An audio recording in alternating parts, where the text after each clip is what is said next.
Salut les amis. Bon, aujourd'hui petite vidéo. Ça sera plus une vidéo diaporama parce que on a été à la pêche dimanche et on était en famille et puis entre amis, donc j'ai pas fait de vidéo.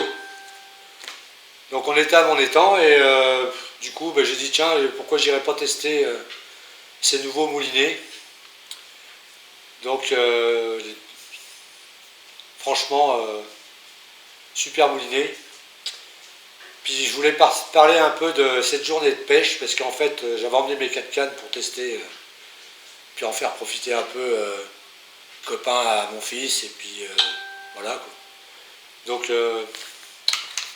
toujours à la bouillette, on a pêché à la bouillette maïs crunch Tiger chez le Vivrier toujours. Donc la journée s'est déroulée, qu'on n'a pas arrêté, ça n'a pas arrêté de mordre. C'était même pas une journée, on est arrivé là-bas un petit peu avant midi et puis la stratégie c'était d'abord d'allumer le barbecue. Hein. Donc voilà quoi, on a fait une petite journée midi puis soir, grillade, et voilà quoi. C'était. J'ai dit on va pas faire de film, mais j'aurais mieux fait. Parce que franchement là il y aurait eu du départ en direct. Les carpes étaient complètement folles. Alors cette recette là, vous allez la voir bientôt. Je crois que c'est pas la peine que je la modifie. Elle fonctionne très bien. Donc la stratégie de cette pêche, c'était j'avais mis à tremper pendant 24 heures des graines, la petite graine chènevis, lin, blé. Qu'est-ce que j'avais mis dedans? J'avais mis graines de canaries. Voilà, que de la petite graine. J'avais mis ça à tremper pendant 48 heures avec de l'eau, avec 1 litre d'eau et mélasse de betterave et sucre de canne, enfin même pas sucre de canne, c'est glucose. Voilà. Et puis une petite cuillère à soupe de sel pour exaucer un peu le goût et puis conserver un peu la graine. Donc j'avais mis ça à tremper pendant 48 heures. Et la cuisson, après j'ai dû la cuire dans une cocotte bien fermée. Je crois que c'est un quart d'heure et après j'ai éteint le feu et puis j'ai laissé continuer à cuire comme ça, à l'étouffer dans la cocotte.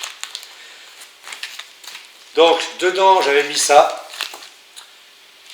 Alors ça c'est un mélange de graines.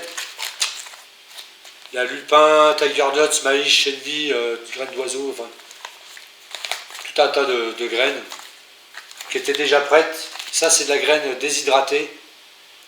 En fait c'est de la graine que j'avais préparée, je l'ai trempée avec du sucre, pareil avec le glucose et la mélasse. Voilà, elle est cuite et passée dans le déshydrateur, ce qui fait qu'après ça se perd plus. C'est de la graine sèche en fait.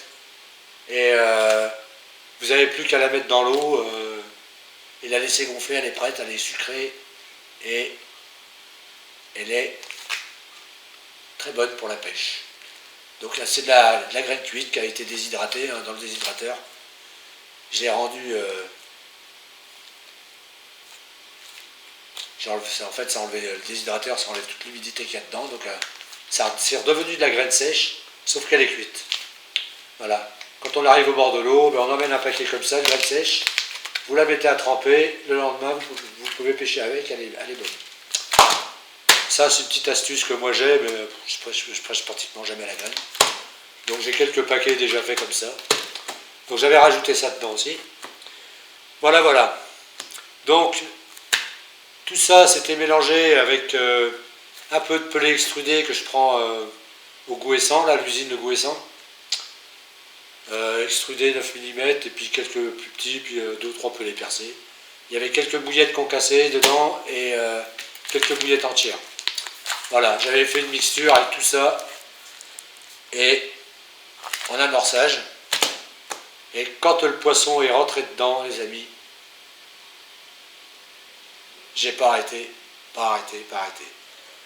J'ai tellement pas arrêté qu'il y a des moments, je mettais la canne, je posais la canne, je la posais sur le trépied, J'avais à peine allumé le détecteur qu'elle a déroulé dans les mains.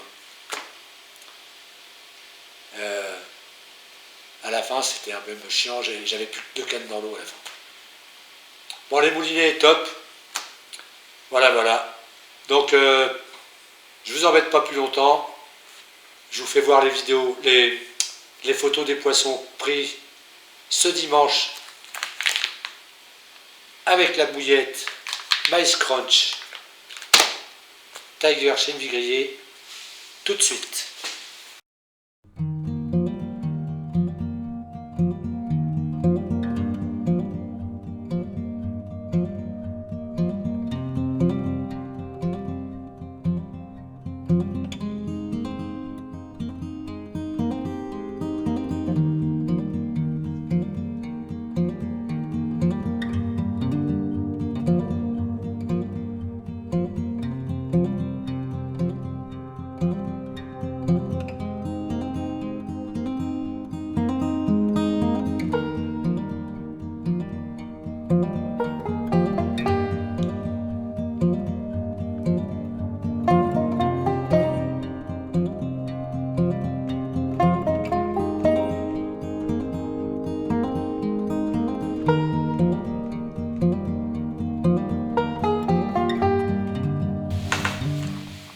Bon voilà le petit résultat de notre petit pique-nique en famille. Bon, on a bien rigolé, même avec le bruit qu'on faisait, mais je me demande comment ça se fait que le poisson a mordu comme ça. Ah bon, c'était une journée où elles étaient folles, ou soit ce que je leur ai proposé leur a plu, et là elles sont sorties de la fraie, donc elles sont un peu plus actives, donc voilà quoi. Voilà. Donc la prochaine fois, ça sera une vidéo, parce que là, j'avais pas emmené le caméscope, j'avais rien emmené. Ben, j'aurais dû. Je voulais pas me faire chier avec ça. Donc on a pris des photos quand même, mais on aurait pu faire un beau film. Allez, je vous embête pas plus longtemps. Je vous dis, portez-vous bien, allez à la pêche. Pensez à vous abonner, à activer la petite cloche, c'est gratuit, hein, je le précise. Et donc il me reste encore 2 ou 3 petits paquets comme ça de bouillettes. Je vais attendre qu'il fasse moins chaud parce que j'ai horreur de la chaleur. Et là, mais c'est étouffant, je suis dans la maison, le ventilo, je reste au frais parce que dehors il fait... voilà, mais au soleil je crois que c'est une catastrophe. Alors, à l'ombre déjà il fait 32, 33, alors je ne supporte pas ça. Je suis pas à l'aise quand il fait chaud. Je préfère le printemps, début de printemps, là, quand il fait un peu frais, ou alors l'automne, l'hiver. Mais le plein cagnard, l'été, en plus avec le pollen, avec mes problèmes respiratoires, c'est un peu dur. Donc j'évite d'aller dans les champs, c'est mieux. Parce que mon fils, là, qui a le rhume des foins, alors là, dimanche, pollen fort, catastrophe. Il est revenu, il avait le nez comme ça, les yeux comme ça. Une catastrophe. Ouais, je rigole, mais c'est pas marrant. J'ai mal pour lui. Bon, allez, sur ce, portez-vous bien, allez à la pêche, je vous embête pas plus longtemps. Allez, ciao, bye bye les amis. Tell me pretty lies, look me in the face, tell me that you love me, even if it's fake.